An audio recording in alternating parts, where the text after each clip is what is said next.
Olá a todos, estamos aqui para a nossa 18ª aula do nosso curso de Física Matemática. Hoje é dia 1º de outubro de 2020. Nosso objetivo na aula de hoje, pessoal, é nós finalizarmos, o primeiro objetivo é nós finalizarmos nossa discussão sobre distribuições no RN, fazendo alguns comentários sobre o que é o laplaciano de uma distribuição. Não vamos poder fazer muitas contas, mas eu vou indicar referências, tá, para quem quiser mais detalhes. E nós vamos introduzir formalmente o nosso próximo tópico do curso, que é transformadas de Fourier, embora hoje a gente vá ver só um pouco de motivação para isso via séries de Fourier. Tá? A gente não vai poder fazer um tratamento completo de séries de Fourier nesse curso, até porque a gente imagina que isso é um requisito já conhecido. Mas é claro que nós vamos estabelecer as conexões necessárias para desenvolvermos a ideia de transformada de Fourier. Bom? Então vamos lá.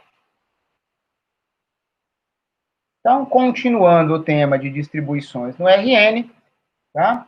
Dentro desse tópico, iniciado na aula passada, temos aqui um novo subtópico, que é derivadas parciais e Laplaciano. Pessoal, nós já temos a noção do que é a derivada de uma distribuição. Derivada de uma distribuição, nós sabemos que é uma nova distribuição, certo? Agora, formalmente, eu apresentei para vocês a derivada de uma distribuição, escrevendo como se a gente pudesse derivar em relação a apenas uma variável. E não, isso é muito restrito, não tem diferença nenhuma. Nós podemos imaginar também o que acontece quando nós temos distribuições agindo sobre funções teste no RN. Então, vamos relembrar aqui. O que nós já vimos? Nós já vimos o seguinte: se nós tivermos uma distribuição T, esse é o espaço dual topológico, né, das distribuições que agem nas funções teste dos reais nos complexos. Isso aqui é o R1, nós já vimos.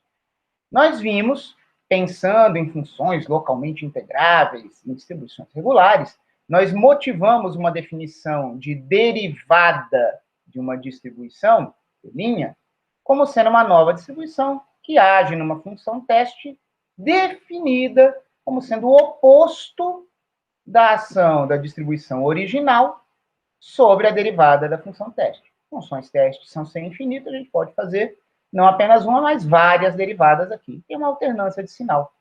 Vocês devem se lembrar que essa motivação veio de uma integração por partes, em que, pelo fato das funções teste terem suporte compacto, o termo de superfície, o termo integrado da integração por partes, se anula, e o que sobra é menos a integral do VDU, né, naquela forma nossa de pensar a integral por partes, e a gente define isso aqui para uma distribuição qualquer, mesmo que seja uma distribuição singular, mesmo que ela não tenha uma representação integral qualquer. Agora, isso aqui a gente podia ter feito não apenas para funções teste dos reais nos complexos. Em completa analogia, a gente vai fazer o seguinte: se agora nós tivermos funções teste que engolem pontos no Rn e nos dão complexos, são suaves, tem suporte compacto no Rn. Para toda função teste nesse espaço e para toda distribuição ao espaço das distribuições, né, que age em um elemento desse espaço das funções teste, a gente vai definir da mesma forma. Ó. Derivada parcial de uma distribuição é uma nova distribuição que tem o mesmo sentido. É como se a gente fizesse uma integração por partes em uma variável, mantendo as outras constantes, caso buscássemos algo mais concreto em termos de distribuições regulares. Só que isso aqui vale para distribuições arbitrárias, para toda e qualquer distribuição. Quando a gente define dessa forma, a gente não precisa exigir que exista uma representação integral. Tudo bem? Então, uma extensão direta. Porque agora nós temos várias derivadas parciais possíveis. Cada derivada parcial em relação a qualquer variável traz um sinal menos. Tá? Então, poderíamos ter derivadas parciais mistas. E ocorre aqui uma curiosidade bacana, né? No sentido de distribuições, derivadas parciais mistas sempre são iguais. A gente não precisa exigir continuidade, que nem a gente faz para funções de várias variáveis no cálculo.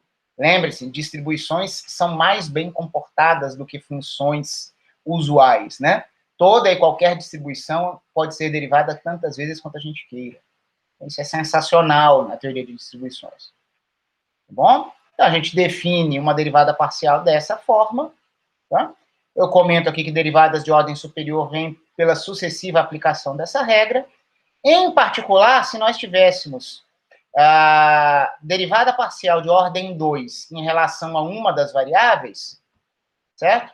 A ação dessa nova distribuição sobre uma função teste é exatamente igual a mais um vezes a ação da distribuição original sobre a derivada segunda da função teste, porque teríamos menos um duas vezes aqui, tá bom? Se fosse uma derivada segunda. Então, a gente vai escrever aqui simbolicamente um laplaciano, que a gente está muito acostumado a ver como esse nabla 2 em física, mas a gente também vê muito essa notação com um triângulo, que é um delta, certo? Simbolizando que você vai tomar derivadas parciais de ordem 2 e somar em todas as variáveis possíveis. Notem que a gente poderia fazer isso, pessoal, atuando em uma certa distribuição, certo? Pega uma distribuição, toma derivada segunda em relação a uma variável. Temos uma nova distribuição. Sim, só que se a gente somar essa distribuição com uma análoga a ela, mas com derivada segunda em relação a outra, nós temos uma nova distribuição. Soma de distribuições é distribuição. São elementos de um espaço vetorial.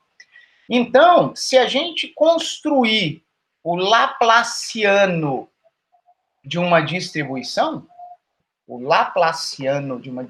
é algo que faz sentido. É uma nova distribuição. E ele será definido como sendo a ação da distribuição original sobre o laplaciano da função teste. E sempre faz sentido tomar laplaciano de uma função teste no Rn, que ela é diferenciável quantas vezes a gente queira em relação a todas as suas variáveis.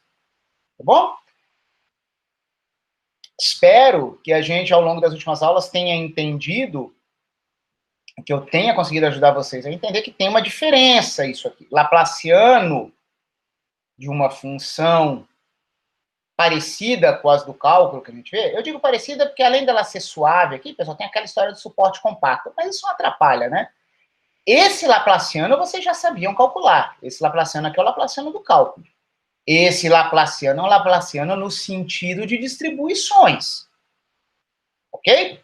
O fato é que, em física, quando a gente vai estudar eletromagnetismo e a gente calcula o laplaciano de 1 sobre R e diz que isso é menos 4π delta Dirac, a gente está falando de um laplaciano de distribuição sem ter dito isso explicitamente.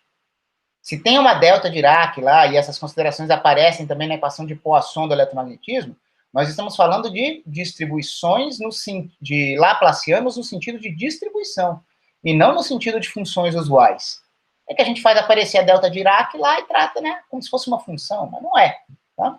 Então, se você quer realmente estudar bem as propriedades desse objeto, você precisa entender que a ação desse objeto deveria ser expressa dessa forma. Tá? Então, agora eu vou fazer um comentário aqui. Até agora eu não pulei etapa nenhuma. Eu vou fazer só alguns comentários e eu vou fazer alguns saltos, porque eu vou comentar qual é a forma do laplaciano para certas distribuições importantes do eletromagnetismo, mas sem demonstrar, porque não dá tempo, não tem espaço para a gente demonstrar aqui. Então, vamos lá. Aqui eu faço um comentário.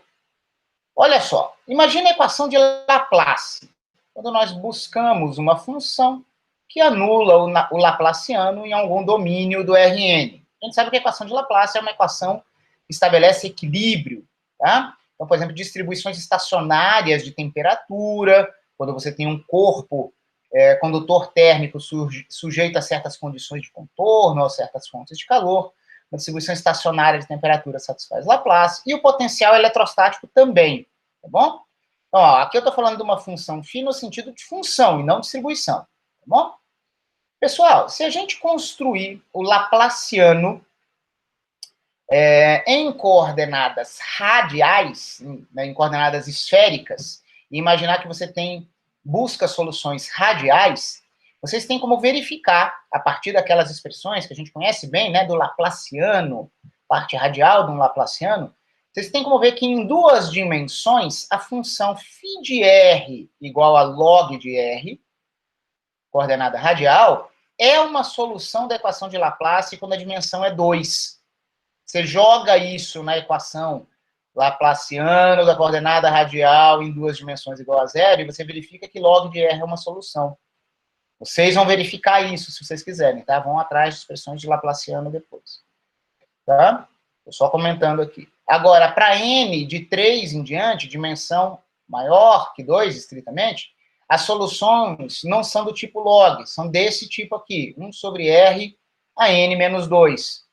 Tanto que, se a gente tiver em dimensão 3, teremos 1 sobre r, que qualitativamente descreve o potencial eletrostático.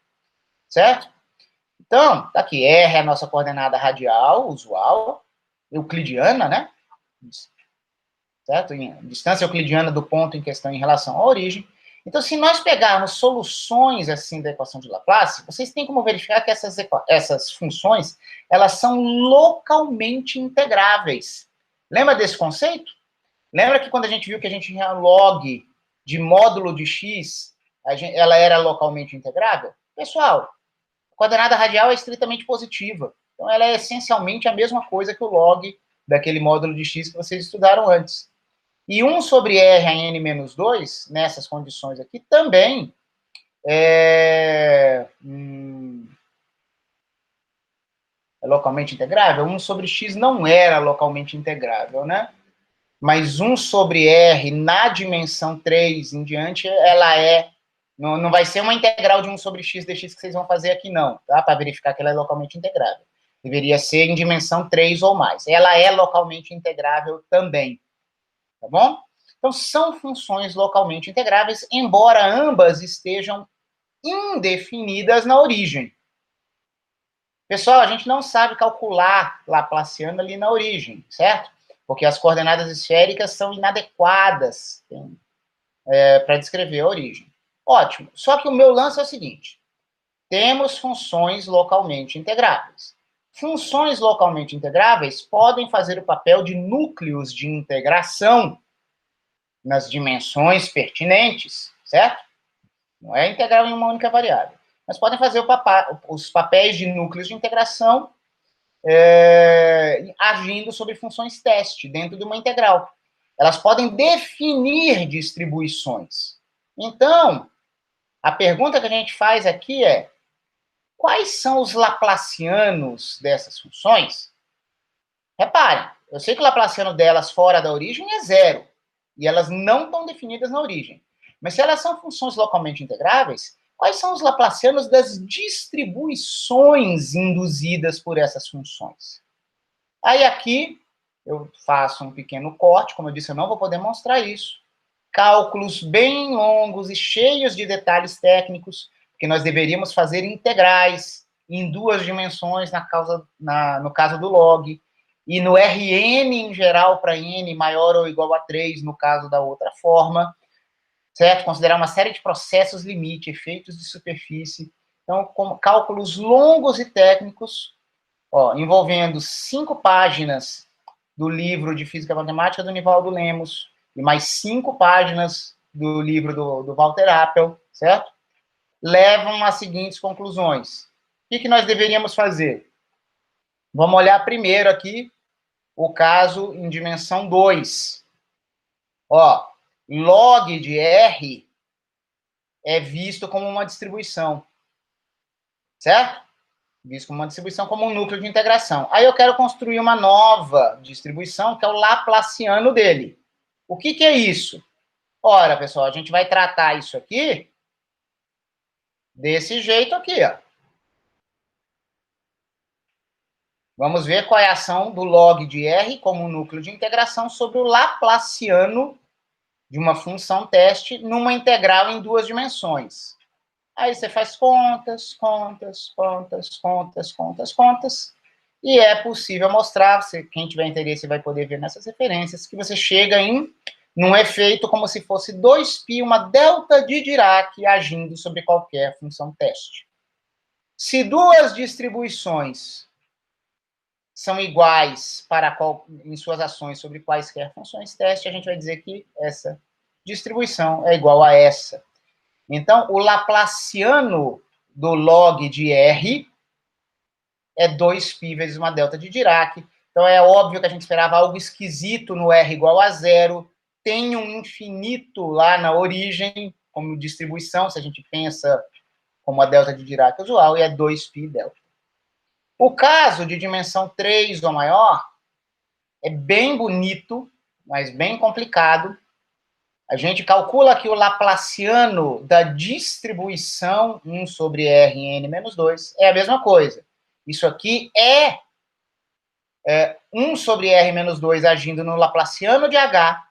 Isso vai ser expresso como uma integral no Rn. Aí tem contas, processos limites, teorema de Green invocado, você transforma integrais em volume, integrais de superfície, vê o que acontece na superfície, limites, e você chega no resultado que a ação desse objeto em qualquer função teste é igual a essa expressão aqui, menos n menos 2, onde n é a dimensão maior ou igual a 3 do Rn que a gente está considerando, uma expressão chamada Sn, que eu já vou comentar aqui agora, vezes uma delta Dirac. Notem que poderia aparecer uma derivada de delta aqui. Não, tá, pessoal? Tanto na dimensão 2 quanto nas dimensões 3 ou mais, está aparecendo uma delta de Dirac, mas com diferentes pré-fatores. Esse caso não se reduz a esse, porque você não pode fazer n igual a 2 aqui. Tem algo especial na passagem de dimensão 2 para dimensão 3 ou mais. Então, o resultado é algo proporcional a uma delta Dirac. E esse Sn, pessoal, obedece a essa expressão aqui. É 2π a n sobre 2 sobre gama de n menos 2. É a área de uma esfera unitária em n dimensões. Pessoal, as integrais que surgem de você desenvolver esse cálculo vão envolver superfícies, é conveniente pensar em esferas unitárias. E esse gama aqui, para quem nunca viu, é a função gama, definida dessa forma aqui. Ela certamente vai aparecer no nosso curso em outros momentos, tá bom? Quando n é um inteiro positivo, a gente chama isso de função fatorial também, porque gama de n é o fatorial de n menos 1. Ela também é chamada de função fatorial, mas ela é definida não apenas para inteiros positivos. Tá? Gama de 1/2, por exemplo, é raiz de π. Esse é um cálculo que muitos de vocês veem em cursos de física e estatística, né? Calcular o hipervolume e a hipersuperfície de uma esfera unitária em n dimensões. Então, é por isso que eu estou evitando esses cálculos e apenas apresentando os resultados e fazendo referência aqui para vocês de onde vocês podem encontrar essas demonstrações, tá bom? Não vou poder cumprir isso aqui com a gente. Vamos lá. Então, era isso que eu tinha para falar, para fechar a discussão sobre distribuições no Rn. Agora a gente vai começar a preparar a nossa transição para o próximo assunto do curso, que é transformadas de Fourier. Tá? Será conveniente, para que nós tenhamos transformadas de Fourier bem definidas, discutir um tipo de distribuição ligeiramente diferente. Pessoal, o que acontece? Nós vamos aprender a calcular o que a gente chama de transformada de Fourier de funções, mas nós também vamos querer calcular transformadas de Fourier de distribuições. E aí a gente percebe que a gente tem um problema. Do jeito como nós definimos distribuições, né, funcionais, lineares, contínuos, agindo sobre funções teste, nós temos uma categoria de objetos, essas distribuições, sobre os quais nós não conseguimos definir uma transformada de Fourier apropriadamente. Tá? Nesse momento, vocês têm que acreditar em mim, não dá para entender por quê. Então, vai ser conveniente a gente reduzir um pouquinho a nossa classe de distribuições. Temos um conjunto de distribuições e algumas delas, mas não todas, merecerão o adjetivo temperada. Vai ser uma classe restrita de distribuições. E para essa classe um pouquinho menor, para ela a gente consegue apresentar uma definição de transformada de Fourier consistente, para que nós tenhamos transformadas de Fourier, tanto de funções quanto de distribuições. Então, esse é o meu interesse aqui em comentar com vocês qual é o conceito de distribuições temperadas. Esse é um tema clássico em teoria de distribuições, tá bom? Então, tudo isso que eu escrevi aqui é isso que eu estou dizendo, foi isso que eu falei para vocês. E aí eu afirmo aqui o seguinte, é conveniente reduzir o espaço das distribuições para eliminar os casos problemáticos, ou seja, para que eu consiga definir uma transformada de Fourier para quem sobrar, depois que eu tirei os problemáticos. E sabe como que a gente vai fazer isso? Se eu quero reduzir a quantidade de distribuições possíveis, eu preciso expandir a quantidade de objetos sobre os quais os meus funcionais agem. Então, nós precisamos expandir o espaço teste. Ué, professor, mas um não é mais ou menos o dual do outro? Pessoal, primeiro que não é exatamente o dual, porque tem aquela história do dual topológico, tá? E outro detalhe, em dimensão infinita, um espaço vetorial e o seu dual não têm a mesma dimensão. Eles não... Primeiro, a dimensão é infinita, mas eles não são isomorfos, não têm uma bijeção. Eu tinha alertado isso para vocês. E tem um efeito muito curioso. Se você expande um deles, no espaço vetorial ou o dual, né? Digamos, você expande o espaço vetorial, você, em algum sentido, reduz o dual. E o contrário também ocorre. Então, eu menciono isso aqui, lembrem-se que não há isomorfismo entre espaços vetoriais e os seus duais quando a dimensão é infinita. Então, o que a gente vai fazer aqui? Pessoal, ao invés da gente pensar no nosso espaço de funções teste são aquelas funções suaves que se anulam quando você vai para muito longe, elas têm suporte compacto. A gente vai relaxar um pouquinho essa condição e as nossas funções não precisarão zerar cravado quando a gente está muito longe. Basta que elas caiam muito rápido. Então, o espaço S caligráfico de Schwartz, é o mesmo Loran Schwartz, que criou a teoria de distribuições, pacifista, tá? Ativista, humanista, certo? Leiam sobre a vida dele. Então, o espaço S de Schwartz é constituído pelas funções. Vamos ficar aqui no caso mais simples, tá? Dos reais nos complexos, que são suaves, de classe infinita, mas elas também são de decréscimo rápido. O que é isso? O espaço de Schwartz é feito por funções que são de decréscimo rápido. O que é decréscimo rápido? São funções tais que elas decaem mais rapidamente para o mais e para o menos infinito, elas decaem mais rapidamente do que qualquer potência de 1 sobre o módulo de x. Elas não têm nenhum monômio de nenhum grau que caia mais rapidamente do que essas funções, tá bom? Só que para eu pegar as funções que vão para o espaço de Schwartz, não basta que a função sozinha seja de decréscimo rápido. Toda e qualquer derivada dela também tem que ser de decréscimo rápido. Pô, professor, preciso dizer isso? Eu não posso ter uma função que cai rapidamente e a derivada dela vai cair rapidamente também? Não. Você poderia ter um termo oscilatório com uma amplitude modulada indo para zero, mas a oscilação dela poderia fazer com que a derivada dela não tendesse a zero. Tá? Então, as funções que vão compor aqui o espaço de Schwartz, as funções por si só, sem nenhuma derivada, tem que ser de decréscimo rápido, mas cada uma das suas derivadas também precisa ser de decréscimo rápido. Isso quer dizer que cada uma delas decai mais rapidamente do que qualquer potência de x. Ou seja, qualquer ordem de derivada que você pegue, para qualquer grau de um monômio que você queira comparar, esse limite é zero para o mais e para o menos infinito. Isso é uma definição técnica, tá bom? Pessoal, é claro que toda e qualquer função teste é uma função de decréscimo rápido, porque não é só que eu caio rápido, eu me anulo fora do meu suporte, tá bom? Então, nós estamos imaginando aqui um conjunto maior do que o das funções teste. Tá? Então, eu vou comentar algo sobre isso aqui, mas olhem primeiro essa ilustração aqui. Então, esse D caligráfico é o nosso espaço de funções teste. O espaço de Schwartz é um superconjunto, ele contém esse conjunto das testes. Toda função que se anula quando você está muito longe, com certeza se anula muito rapidamente também, tá bom? Ah, mas como que a gente fazia, professor? Olhem essa estrutura aqui em vermelho. Eu tinha o espaço das funções teste. Aí eu calculava o espaço dual dele, que era o espaço D estrela, certo? Dual. Só que esse espaço dual tinha funcionais contínuos e outros que não mereciam ser chamados de contínuos. Então, eu pus aqui uma linha da continuidade. Então, todos os elementos do espaço dual, do espaço de funções teste, que tivesse para cá, todos os pontos aqui, esquece esse verde por enquanto, seriam funcionais descontínuos. O nosso espaço de distribuições era só esse subespaço aqui do dual D estrela, que a gente chamou de D', que eram os funcionais lineares contínuos, tá bom? Agora, olha só o que a gente vai fazer. Agora a gente vai tomar o dual do espaço de Schwartz, perdão.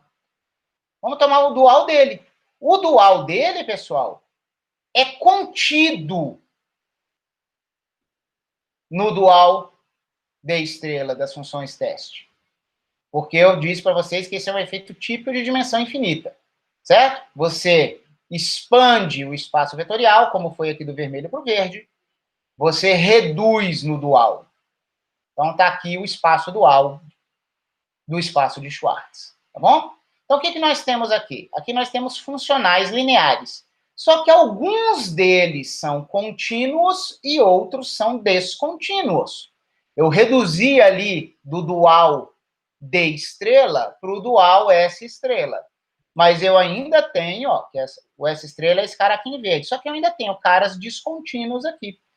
Nós vamos restringir a nossa atenção para esse S', que é o espaço dual topológico de Schwartz. Então, não é só o dual do espaço de Schwartz, são aqueles caras que são funcionais lineares contínuos. Então, na verdade, isso aqui está contido dentro do D' que a gente tinha. O S', dual topológico das funções de decréscimo rápido, está contido no D'. Então, nós estamos, na prática, pessoal, reduzindo o espaço de distribuições que a gente está considerando, certo? E, tendo menos caras, é mais fácil a gente fazer um ajuste, que vai ser o ajuste da definição de transformada de Fourier para distribuições ali no futuro. Quanto menor é o seu conjunto, mais fácil é para você atribuir propriedades aos seus objetos. Se você tem mais gente, pode ser que a atribuição de propriedades que você queira fazer encontre dificuldades, porque pode ter casos problemáticos. Então, tudo aquilo que eu mencionei aqui antes é, para fazer a transformada de Fourier, precisamos de um pouco menos de distribuições. Nossa, um pouco menos é esse conjunto representado pictoricamente aqui com essa fronteira em laranja, é o espaço dual topológico do espaço de Schwartz. O espaço de Schwartz é o espaço das funções de decréscimo rápido e de derivadas de decréscimo rápido. Tá bom? É só para você ter uma ideia. Todo elemento dentro desse conjunto de fronteira laranja é um elemento do conjunto de fronteira rosa. Então, todos esses caras são distribuições. Porque todo mundo que está dentro do objeto rosa, de fronteira rosa, é uma distribuição. Certo? Esses caras são distribuições especiais, nós vamos chamá-los de distribuições temperadas. Nós poderemos calcular transformadas de Fourier apenas de distribuições temperadas. Então, eu escrevo isso aqui. As distribuições temperadas são os elementos do S', o espaço dual topológico de S. São funcionais lineares contínuos sobre os elementos de S. Eu não vou discutir continuidade aqui, porque é análoga à discussão que eu fiz quando a gente estudou e definiu distribuições. Tá bom? Então, é muita informação, certo? Mas eu estou dizendo qual é a ideia, porque eu quero ser capaz de calcular transformadas de Fourier. Então, vamos lá. Eu não vou definir transformadas de Fourier para a gente hoje, nem vou poder justificar por que eu precisava falar das distribuições temperadas. A gente vai começar aqui a nossa motivação para transformadas de Fourier, discutindo rapidamente séries de Fourier. Rapidamente, pessoal, porque eu imagino que esse seja um tema conhecido de todos vocês. Tá? Vocês podem, nas dúvidas, depois me arguir, tirar dúvidas, né? Mas imagino que vocês conheçam isso. Pessoal, séries de Fourier, eu vou falar aqui bem informalmente, né? Sob condições bem amenas, tá? A gente não precisa exigir diferenciabilidade, né? Podemos ter funções contínuas por partes apenas. Na verdade, a gente pode ter apenas funções de quadrado integrável numa certa região da reta. A gente vai dizer que tem extensão 2L. Então, uma função de período 2L, uma função periódica, podia até ter imagens complexas, tá? Uma função 2L periódica, ela vai admitir série de Fourier. Certamente, se ela for quadrado integrável, ela vai admitir.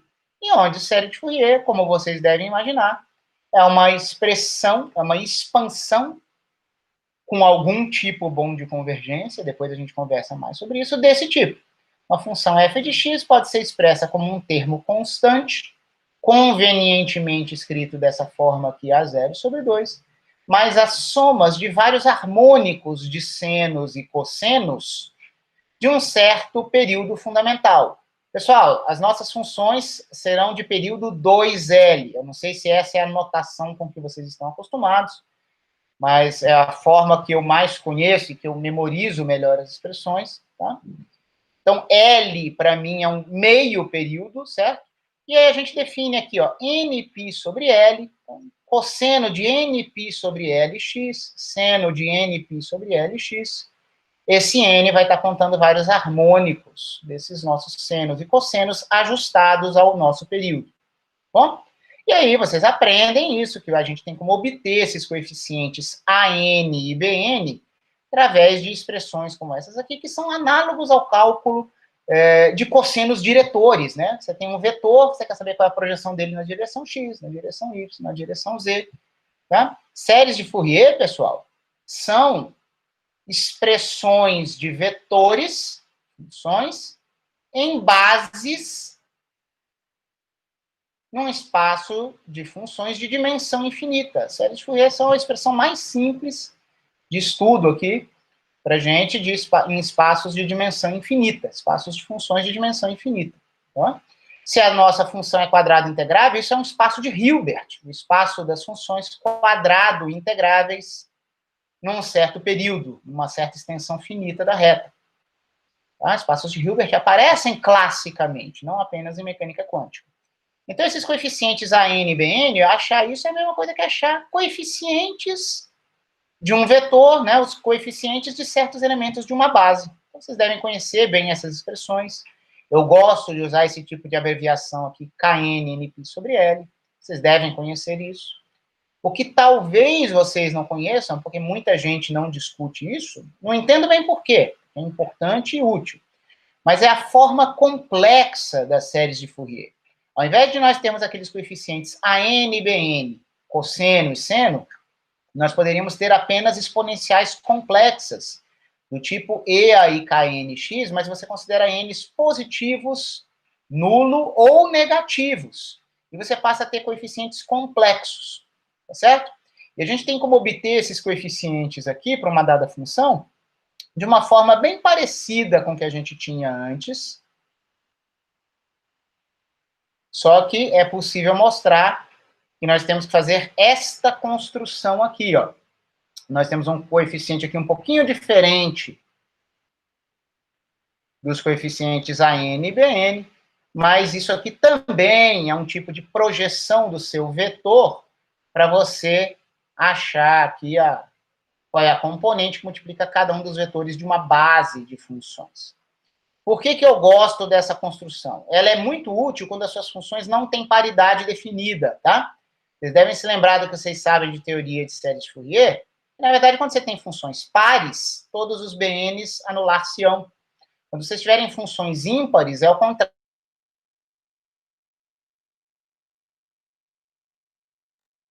Bem definida, em torno da origem, né? Ou par ou ímpar, e ela é 2L periódica, você especializa, às vezes, numa série só de cossenos ou só de senos.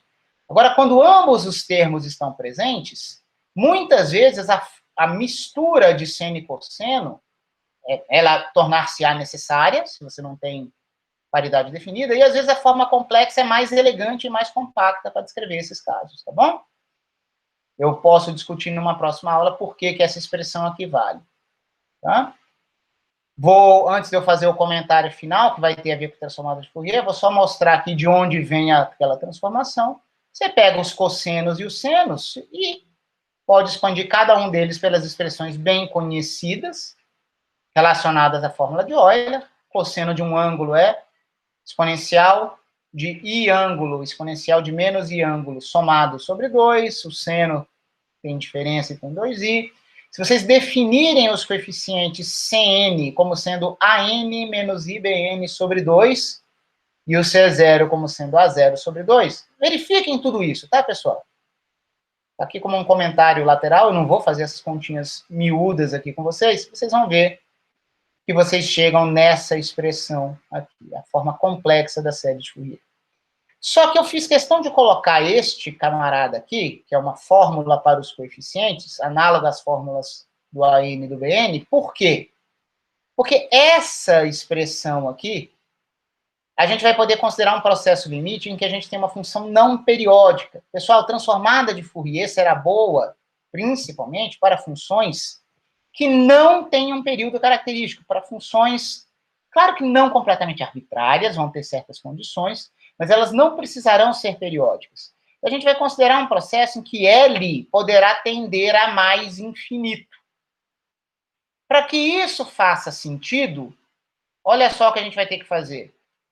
Esse Kn, ao invés da gente pensar no Cn como simplesmente o coeficiente do enésimo termo aqui, nós vamos pensar que esse C vai virar função de uma variável K. Esse K vai virar uma variável no contínuo, que vai ser a variável de Fourier.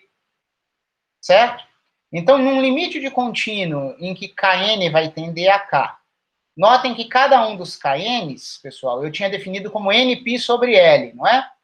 Isso vai ser escrito aqui como N vezes ΔK. ΔK seria a diferença entre dois K sucessivos. Pessoal, se cada Kn é Nπ sobre L, a diferença entre dois K sucessivos é π sobre L. Quando L vai para infinito, esse espaçamento entre os possíveis números de onda K vai tender a zero, porque π é uma constante e esse cara aqui tende a zero. Então, notem, realmente o meu Kn, ele não é Nπ sobre L, mas o meu ΔK, eu quis chamar aqui de π sobre L. Então, isso é uma identidade. Kn é Nπ sobre L. A gente vai poder dizer que o nosso Kn, ele vai tender a uma constante, vai virar uma variável de Fourier constante, quando n tender a infinito, ΔK tender a zero, mas o produto tender a uma constante. Aí a gente vai perceber que nesse limite a gente não precisa pensar em n, pensa numa variável contínua k. Tá? Então, na próxima aula, a gente vai retomar essa expressão, vamos considerar o limite de n indo para infinito, mas L também indo para infinito, e isso aqui vai ser a nossa motivação para a gente definir uma transformada de Fourier, que essencialmente será um tipo de integral de uma função, vezes um núcleo de integração que vai ser uma onda plana. Do jeito que está aqui, não é a transformada de Fourier, mas a gente vai aplicar processos limite nessa expressão aqui. Tá bom? Então, eu fui rápido aqui, porque eu imagino que vocês conheçam tudo o que está aqui de série de Fourier. Talvez alguns de vocês não conheçam essa forma, mas é fácil obtê-la com esses detalhes aqui no final. Manipulações algébricas e definições do que são os novos coeficientes. E a fórmula de inversão, aqui ela será usada para a gente motivar a transformada de Fourier. Foi essa a ideia que eu quis passar para vocês.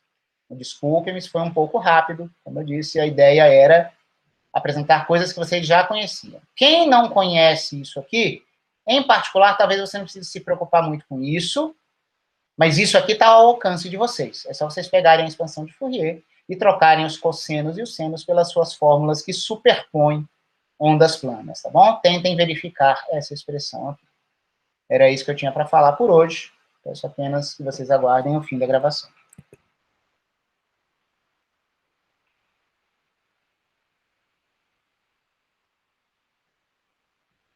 Só mais um segundo.